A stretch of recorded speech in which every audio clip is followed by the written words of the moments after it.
In the first months of 1944, as the Allies prepared for their final push across the Pacific, one American submarine slipped quietly from the Australian port of Fremantle under a veil of secrecy. The USS Greyback, a sleek Balao-class attack submarine, was no stranger to danger. She had already earned a formidable reputation, credited with sinking over a dozen Japanese vessels. But this time, her orders were unlike any before. On paper, her 10th War Patrol listed routine reconnaissance and supply runs along the New Guinea coast. Yet, in the dim light of Fremantle's command office, her captain, Commander John Anderson, received a sealed envelope stamped for commanding officers' eyes only. What lay inside would never be recorded in any official Navy log. The Pacific War was a chessboard of attrition, and every move carried risk. The waters between Australia, New Guinea, and the Bismarck Sea were swarming with Japanese patrol craft, air reconnaissance, and mines. Allied forces needed eyes and ears close to enemy supply routes, especially as Japanese forces began consolidating around Rabaul and the Caroline Islands. Submarines like the Greyback were the silent hunters of that war, steel predators carrying both torpedoes and secrets. For the crew of 80 officers and men, most in their 20s, this was supposed to be another long patrol. They packed provisions, updated attack logs, and loaded 10 torpedoes, each one a potential headline in the Pacific campaign. The crew sensed something unusual.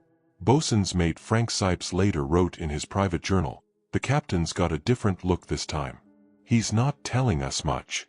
But whatever it is, it's important enough to keep him up nights." In an age before satellites or secure global communications, submarines carried more than firepower. They carried messages, intelligence, and sometimes people. Whispered rumors spread among the men that they might be delivering someone, or something, along the northern coast of New Guinea. Anderson never confirmed or denied it. He simply told them, "Our country needs silence as much as courage." Conditions aboard the Greyback were brutal. Space was cramped, the air stale and heavy with diesel fumes. Every man aboard slept beside torpedoes or machinery, their bodies perpetually damp from humidity and condensation. Yet morale held strong. These were seasoned sailors, part of Submarine Squadron 16, trained to operate where no surface ship could survive. Their route was to take them north from Fremantle, past the Arafura Sea, through the treacherous waters around Manus Island, and onward to the enemy's front yard, the Japanese-controlled Bismarck Sea. The mission's cover story was straightforward: strike enemy shipping lanes and resupply Allied guerrillas in New Guinea. But Anderson's secret orders, those sealed in that envelope, were known only to him. The Greyback's departure on January 28, 1944, was unremarkable on the surface.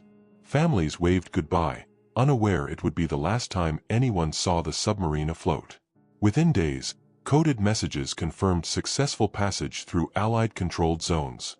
By February 5, the Greyback had already claimed a victory. A Japanese freighter sunk west of Luzon. Her crew cheered quietly in the control room, but Anderson remained composed. He knew they had only begun their real work. Historically, the Greyback operated in one of the most volatile naval zones of the war. Japanese forces controlled the air over much of New Guinea, and their anti-submarine tactics were improving rapidly. Depth charges, sonar-equipped patrol boats, and coordinated sweeps turned every silent dive into a deadly gamble. Submariners often called it fighting blind in a steel coffin. A popular saying among them was, "There are old submariners, and there are bold submariners, but there are no old, bold submariners." In February, the Greyback was ordered to reconnoiter shipping activity near Truk Lagoon, one of Japan's most heavily fortified naval bases. American command wanted to know how enemy logistics were holding before Operation Hailstone, the massive carrier assault scheduled for later that month. Some historians later speculated that Anderson's sealed orders might have included reconnaissance photography or the delivery of covert equipment to assist that upcoming operation. Whatever the case, it put the Greyback directly into harm's way. A message intercepted from her on February 22 reported a successful attack and damage sustained from depth charges. She mentioned temporary repairs and an intention to continue the mission. That was the last message ever received. After February 25, 1944, the Greyback fell silent. The crew's families waited weeks, then months. Official Navy statements were brief: USS Greyback overdue and presumed lost due to enemy action. But behind closed doors, officers at Fremantle noted inconsistencies. Her reported position didn't match enemy records, and Japanese patrol logs made no mention of her sinking in that area. It was as though the submarine had simply vanished from the ocean. For decades, her fate remained a question mark in the Pacific. Declassified files decades later would show references to mission amendments and unrecorded cargo related to the Greyback's last patrol. But in 1944, all anyone knew was that 80 men had sailed into the deep and never returned. Commander Anderson's final written words, found in a duplicate patrol log stored ashore, still resonate: "Our war is fought in silence. If we do our duty, few will ever know. But silence is its own kind of victory." And so, the Greyback disappeared beneath the waves, taking her sealed orders and her secrets with her. What truly happened on that final patrol would remain buried under miles of Pacific water for the next 75 years. 4 weeks after the Greyback's final transmission, Allied command at Fremantle and Pearl Harbor waited for contact that never came. Submarines often went silent for days, sometimes weeks, during patrols, their radio transmissions restricted to maintain stealth. But as March 1944 passed without a single signal, the silence grew deafening. Commander John Anderson's submarine was officially listed as overdue on March 30th, and a month later, the U.S. Navy declared her lost with all hands. Yet the official story didn't sit right with everyone, especially those who had monitored her encrypted dispatches. The Greyback's last known message, transmitted on February 25th, had been routine but cryptic. She reported heavy damage from enemy aircraft and minor flooding in the forward torpedo room, standard hazards for a submarine in combat. But the message ended with 3 words that puzzled her superiors: mission proceeding nonetheless. What mission? Her patrol orders contained nothing unusual, nothing that warranted secrecy beyond normal combat protocols. Yet even within the submarine command, only a handful of officers knew that Greyback's captain had been given a sealed addendum, a special assignment to be opened only after leaving port. Those instructions had vanished with the ship. Meanwhile, the Pacific raged on. The U.S. Navy's fast carrier task forces launched Operation Hailstone on February 17 to 18, 1944, obliterating the Japanese stronghold at Truk Lagoon. American submarines were ordered to intercept fleeing enemy convoys. The Greyback's reported position placed her west of the Ryukyu Islands, hundreds of miles from her supposed patrol area near New Guinea. Naval intelligence couldn't reconcile the discrepancy. Had Anderson received new coordinates directly from higher command? Or had he been diverted for a clandestine purpose that bypassed the official chain of communication? Survivors from other submarine crews remembered hearing whispers about the Greyback. One officer aboard the USS Celian later told a Navy historian, "She wasn't just hunting ships. Someone said she was carrying something, or someone, important." Such rumors were common in wartime, but the consistency of these accounts years later raised eyebrows among researchers. Some speculated that the Greyback was ferrying Allied intelligence officers or intercept equipment to support Australian coastwatchers on New Guinea's northern edge. Others believed she was delivering a coded cipher machine or retrieving Japanese documents captured by local guerrillas. None of these theories could ever be proven. What the record does show is that the Greyback's crew was last heard from in good fighting condition. She had already sunk 2 Japanese ships on that patrol, one an armed transport off Saipan, another a freighter near the East China Sea. For a Balao-class sub, that was a routine but respectable achievement. The men would have been exhausted but confident. Torpedo Man 2nd Class Robert McKnight wrote to his wife before departure, "We'll be home soon, maybe by summer. The captain says this one's special. If we do it right, it might shorten the war." Those words, preserved in a family letter decades later, remain the last personal trace of a crewman who vanished into history. As post-war investigations began in 1945, Japanese records presented the first real clue. A wartime action report from the Imperial Navy described a submarine attack near Okinawa on February 26, one day after the Greyback's final message. The Japanese claimed to have sunk an enemy sub, with depth charges at coordinates that didn't match the Greyback's assigned patrol area. U.S. naval analysts dismissed it at the time, assuming it referred to another vessel. Yet no other American submarine was reported lost in that sector. Decades later, that single report would be revisited, and suddenly make haunting sense. Still, mysteries persisted. Japanese fishermen after the war told of seeing debris and oil slicks off the southern Ryukyus in early March 1944, days after the supposed sinking. Others spoke of finding wreckage bearing English markings that the authorities confiscated. Without confirmation, these accounts became part of the Greyback legend, half-truths in a sea of wartime confusion. In 1946, as the U.S. Navy compiled its final submarine loss list, a junior intelligence officer noted an anomaly. Greyback's transmission records were incomplete. Several pages from her radio log and decoded traffic summaries were missing, torn out, or removed. No one ever explained why. Years later, historian Clay Blair, in his comprehensive account Silent Victory, remarked, "The Greyback's disappearance remains one of the most unusual in submarine history, not merely because she vanished, but because she was erased." From the human side, the loss was devastating. 80 families received terse telegrams. The Navy Department deeply regrets to inform you. For many, the war had ended. For them, it never would. Commander Anderson's wife, Mary, wrote in her diary, "I still wait for a knock at the door. I imagine his voice on the porch, saying it was all a mistake." But the knock never came. In 1950, a classified Navy review quietly reopened the file after inconsistencies emerged between U.S. and Japanese records. The conclusion, marked confidential, not for public release, noted that circumstances surrounding the loss of USS Greyback remain indeterminate. A vague statement, but one that hinted at deeper uncertainties. As the Cold War dawned, many such wartime mysteries were simply folded into silence. The ocean floor became their archive. Yet whispers about the Greyback persisted among submarine veterans, stories of a secret delivery, a coded package, a mission that never made it home. Her last 3 words, "mission proceeding nonetheless," would haunt naval historians for decades. What mission was so vital that even after damage, isolation, and certain danger, the captain pressed forward? The answer, buried under layers of classification and ocean silt, would not begin to surface until long after the war's end, when new evidence emerged from Japan itself. In the decades following the war, the Pacific yielded thousands of stories, of heroism, loss, and sometimes, buried truths. Yet none captured historians' curiosity quite like the Greyback.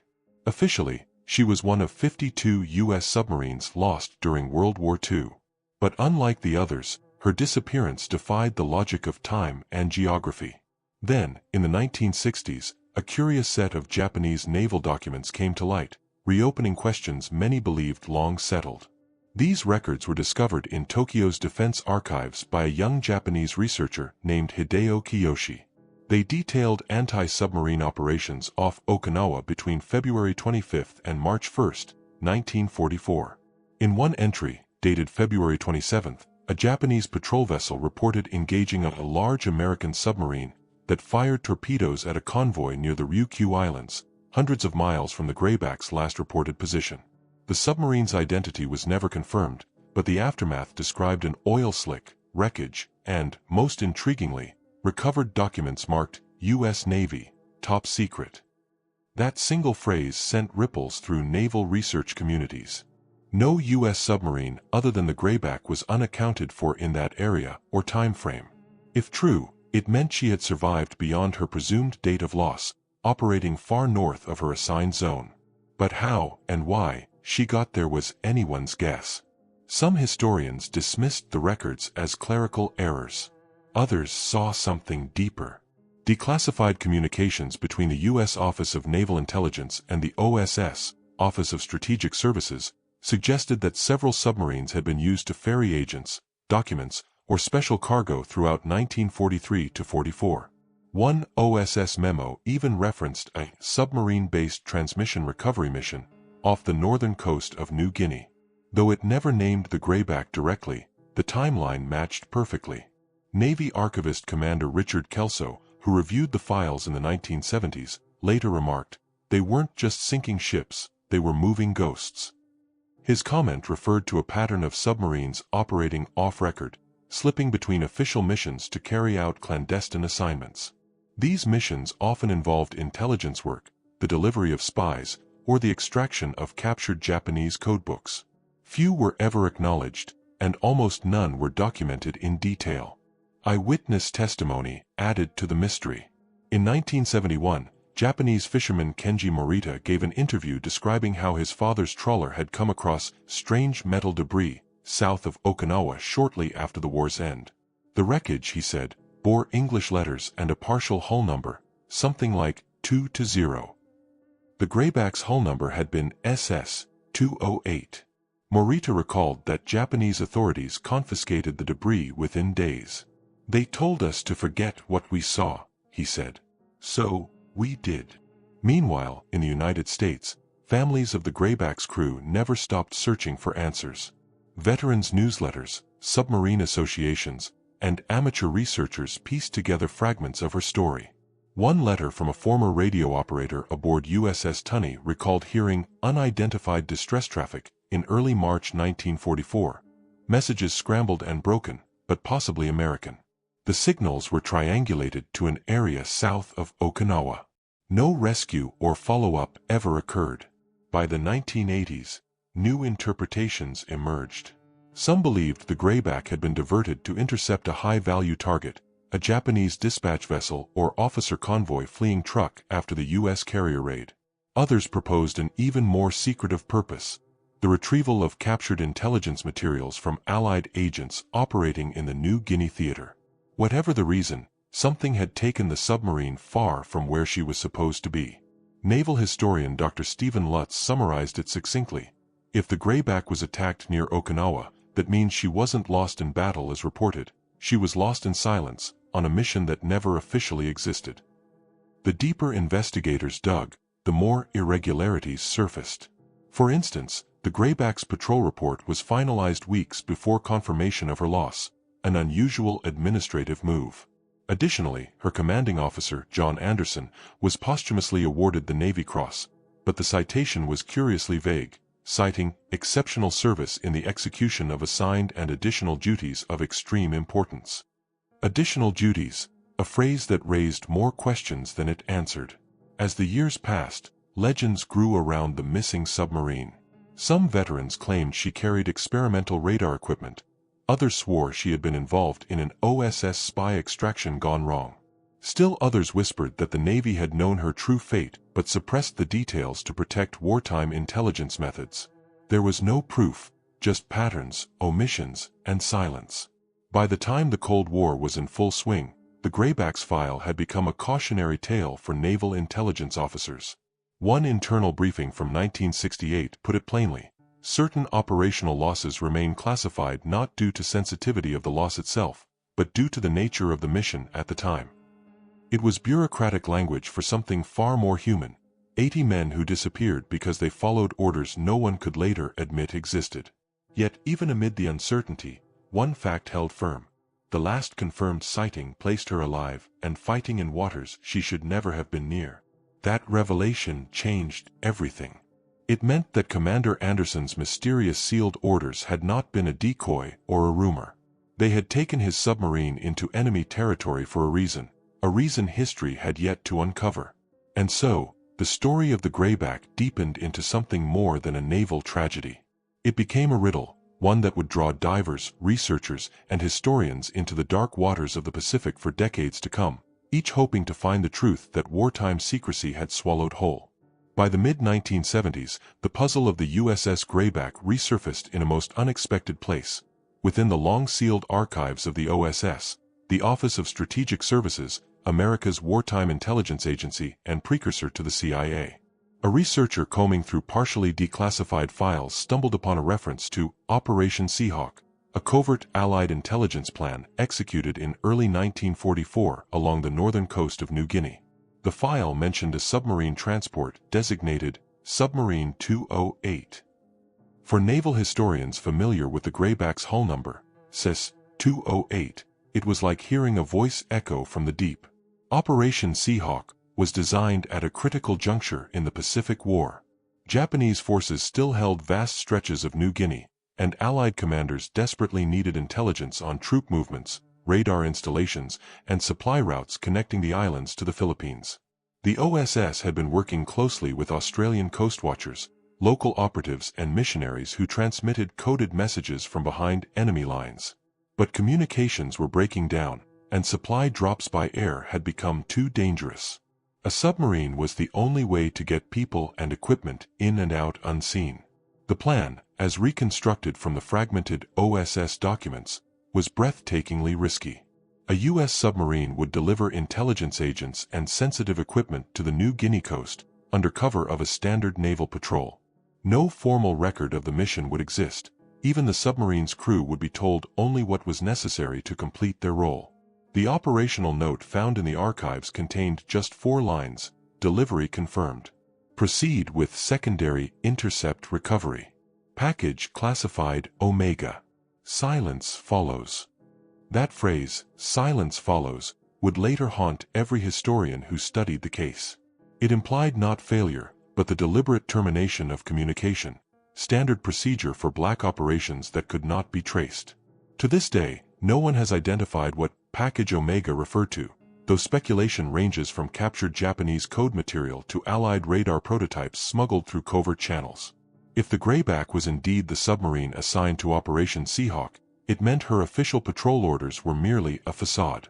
Her journey north from Fremantle, through the Arafura Sea and into Japanese-controlled waters, suddenly made sense. The mysterious sealed envelope given to Commander Anderson before departure could have contained the very orders connecting his sub to this operation. The implication was chilling. The Greyback had not been lost randomly. She had vanished while performing one of the most secret missions of the Pacific Theater. In a 1978 interview, retired OSS officer Captain William Mack Hanley hinted at just such missions. We used subs when we couldn't use planes. Sometimes they carried crates, sometimes men. We told the skippers what they needed to know. No more, no less. If anything went wrong, nobody above water would ever admit it happened. When asked about the Greyback, he paused, then simply said, "She went dark for a reason." The more researchers uncovered, the stranger it grew. The OSS files also included a coded memo referencing a lost intercept package tied to Allied communications traffic in late February 1944, exactly when the Greyback went silent. One decoded line read, "Last contact confirmed. Submerged cargo presumed unrecoverable." That last word, unrecoverable, hinted that whatever the submarine was carrying was too sensitive to risk falling into enemy hands. Naval intelligence officers of the period would have known what that meant. Standard procedure in the event of potential capture required commanding officers to destroy all classified materials, sometimes even by scuttling the vessel. If the Greyback was compromised or disabled near Okinawa, Anderson may have ordered an internal detonation to prevent any secret equipment or documents from being seized. The explosion that would later be found within the hull could support that grim possibility. The fragmentary nature of Operation Seahawk also explained why the Greyback's location never matched her patrol records. Her coordinates had been falsified, both to protect the mission and to mislead anyone monitoring radio transmissions. Even within the Navy, only 2 command officers would have known her true position at any given time.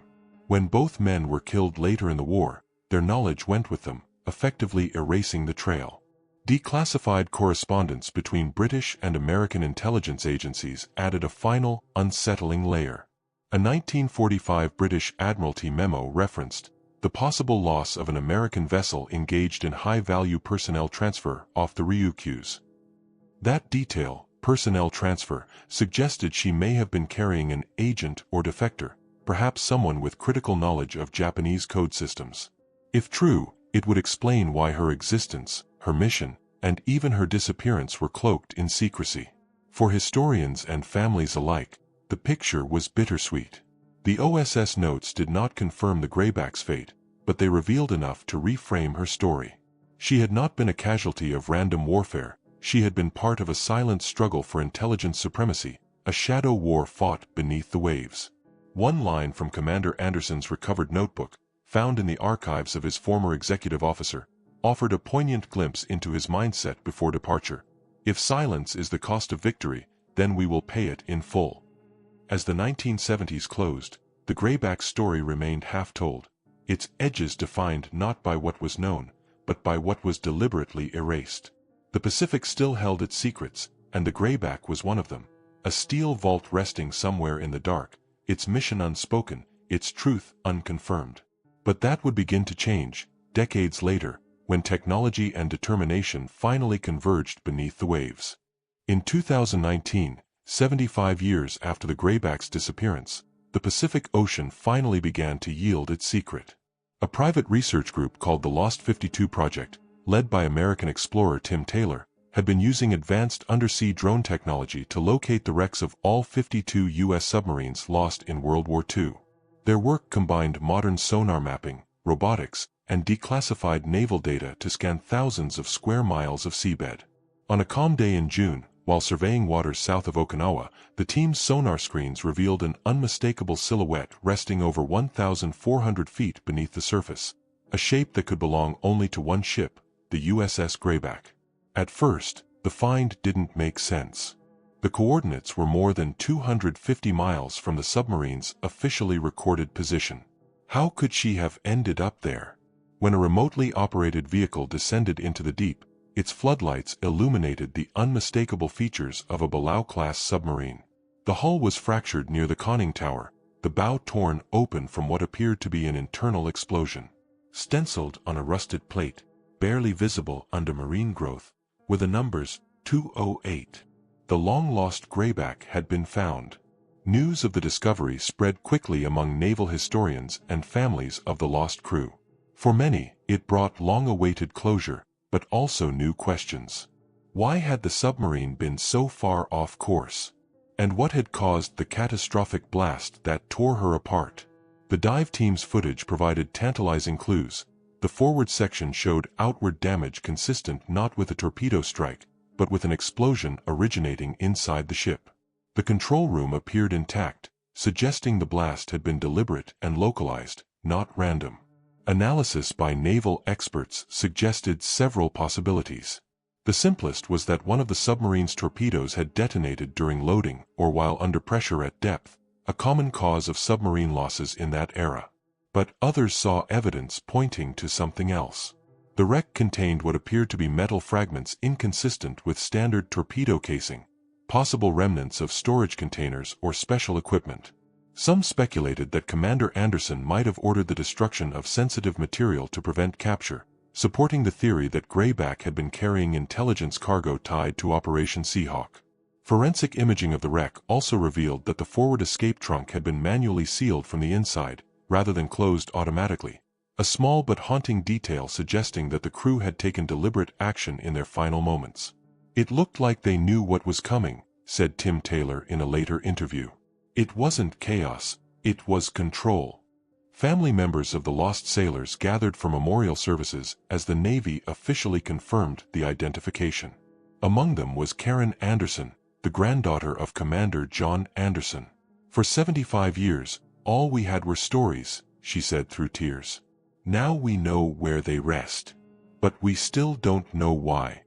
Her words echoed the thoughts of historians and military analysts worldwide.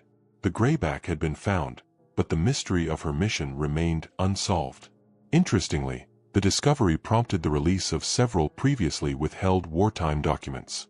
Within weeks, researchers located a 1944 Japanese action report describing an attack on an American submarine south of Okinawa on February 27, one day after Grayback's last message. According to the report, a Japanese bomber dropped a 500-pound bomb that struck aft of the conning tower, likely crippling the submarine.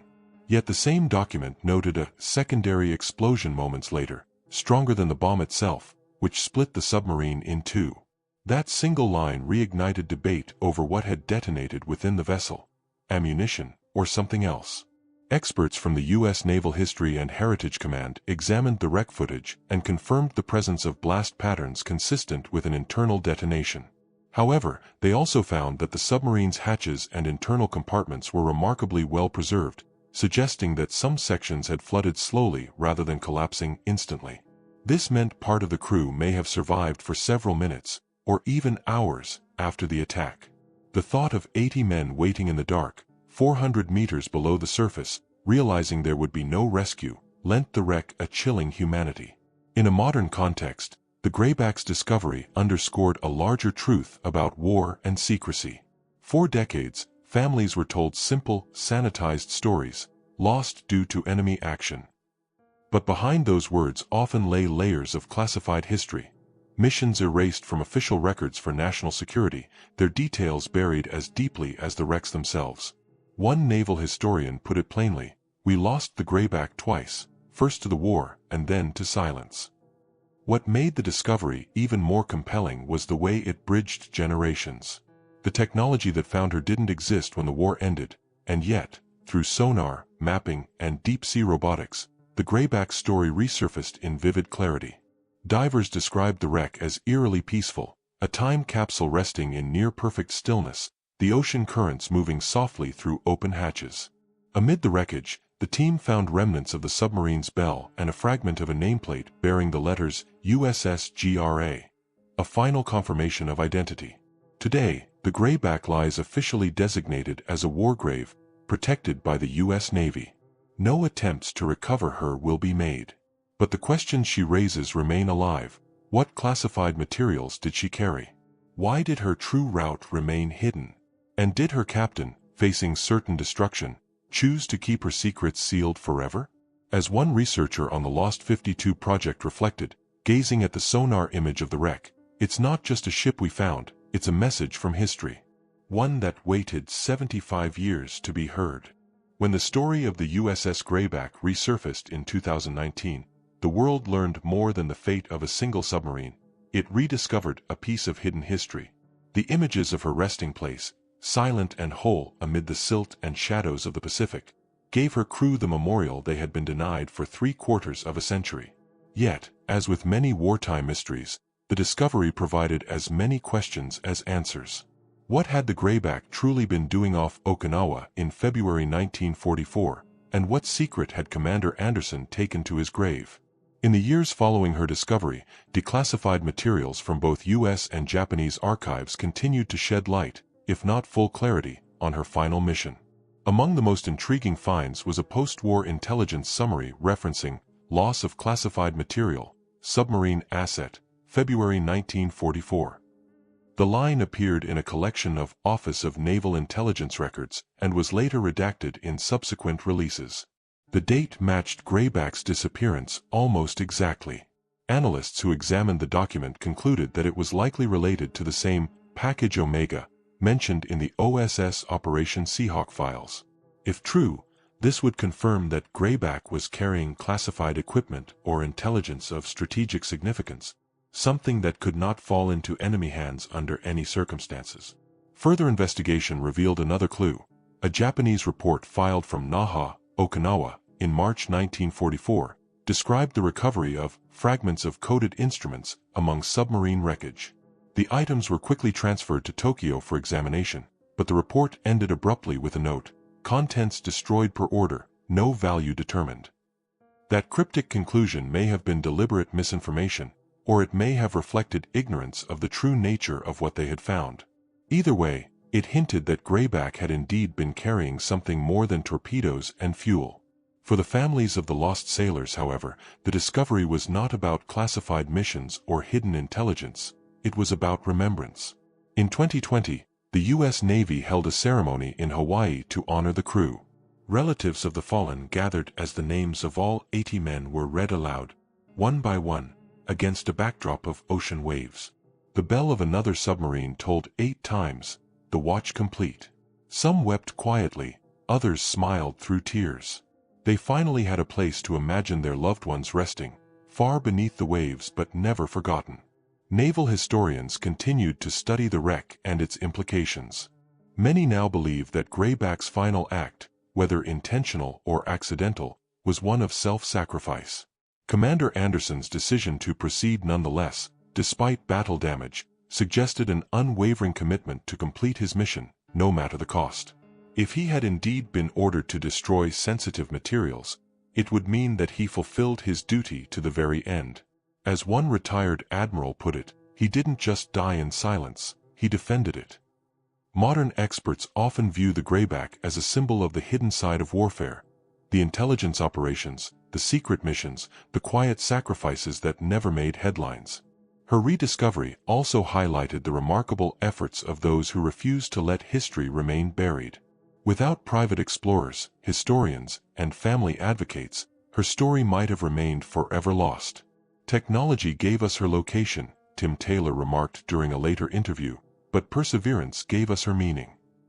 What makes the Grayback's case so haunting is not simply her loss, but the way her story mirrors the countless unseen acts of war, operations executed in silence, far from the glory of the front lines. Her disappearance wasn't an error or a myth, it was an intentional erasure born from necessity.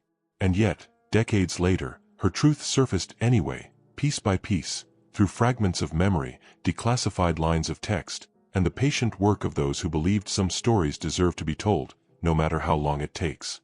Today, deep below the waves south of Okinawa, the Grayback lies tilted slightly to port, her broken bow a frozen testament to the day she vanished. The sea life that now covers her hull moves gently in the current, softening the scars of war. Every sonar ping that touches her brings a whisper of history back to the surface, a reminder of men who went to sea not for fame, but for duty. As one Navy historian wrote in reflection, some vessels fought their battles where all could see. Others fought in places no light could reach. The USS Grayback was one of the latter. She fought in silence, and she was lost in silence. But silence has never been the same since. For 75 years, the ocean kept her secret. Now, the world finally listens.